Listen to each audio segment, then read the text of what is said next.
Alright guys, so basically the activity I'm going to be talking about today is for athletes who play baseball.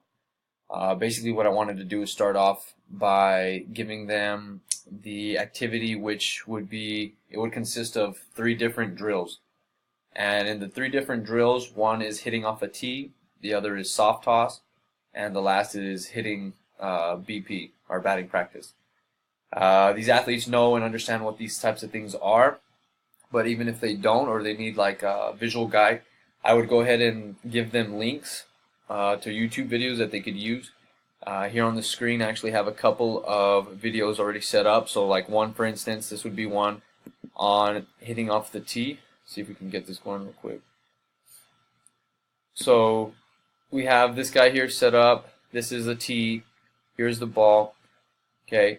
So just getting them to watch these videos so they can get an idea, if they don't already have one, on what I expect or like what they need to be doing, the kind of form they need to have. Okay.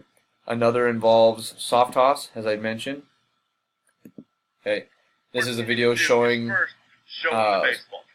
the proper way to give soft toss. And most of the time these boys are going to be working in partners because they hang out with each other as it is, and them working together, they're going to be able to help critique each other and show each other what they're doing right and wrong.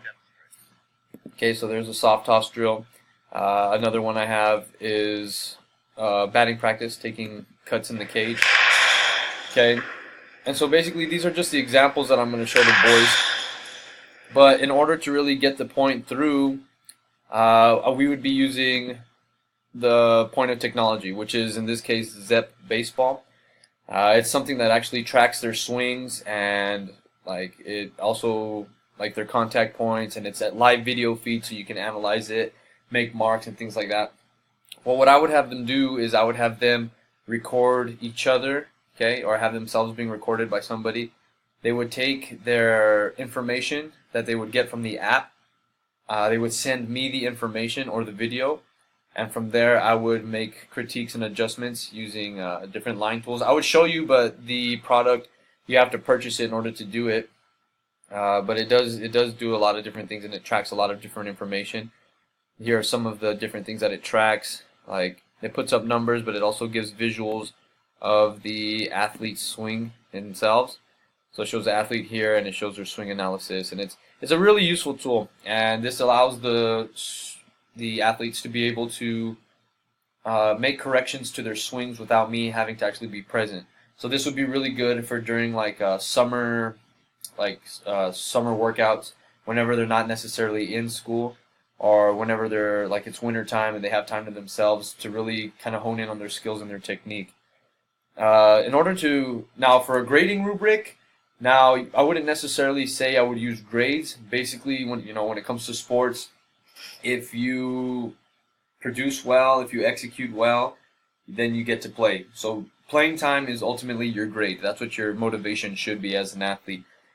So when it comes to a rubric, I would have to base most of my decisions on whether an athlete's going to play or not, depending on their performance, their progress. And a lot of this app actually tracks your progress over time, and how you've made adjustments, how much time you've actually spent, different things like that. And I can take all this into consideration as a coach to try to determine which athletes, I feel are game ready. And then I could always put them in real life game situations too, where they could play each other. I can observe, watch, see where they still need improvement. But this really gives them the ability to take on their own technique in their own way, to where they learn comfortably, but they're still getting the point across of what needs to be done technically, physically, in order to become a better hitter. In this case, it's hitting. The types of learning theories that I incorporated were the experiential learning and cognitive load theory. My reason behind this is because experiential theory or experiential learning, it's almost impossible to learn how to play a sport, any sport really, without actually doing it. The biggest example I could give you was you could read a book about how to play baseball or what to do, but just because you've read a book, I can't put you in a game and expect you to be able to execute, hit the ball, field the ball, throw the ball, different things like that. You actually have to do these things because they're physical skills that you have to learn to do. The cognitive load theory, that was just my method of breaking things down.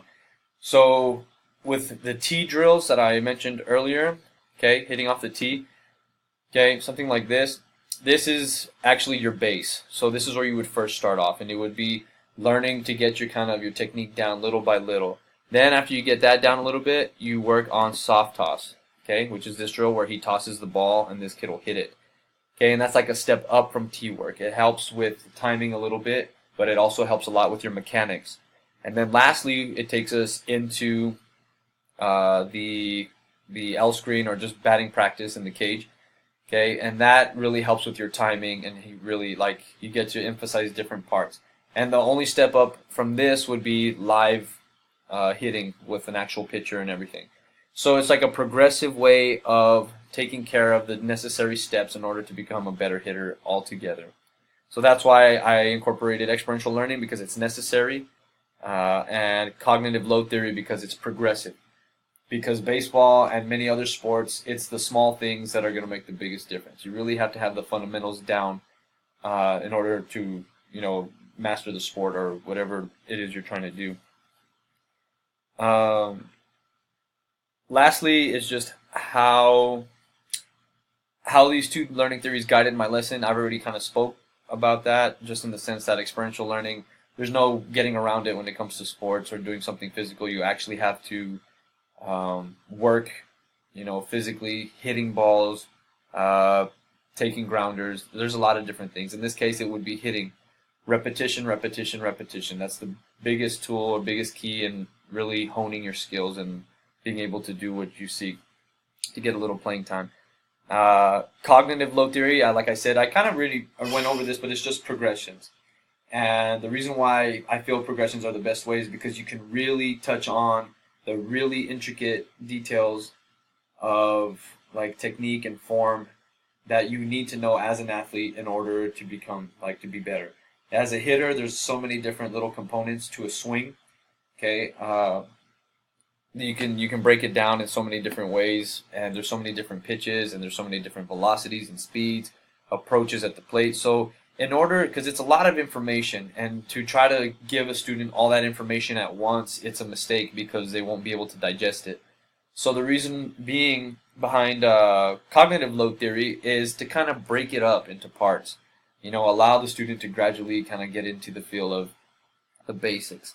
Okay, something a little bit more advanced. Okay, something a little bit even more advanced than that incorporates different skills, but they're still honing in their skills progressively. So that is basically my activity. Hopefully you guys enjoyed it, and I look forward to seeing your guys' comments. Thank you.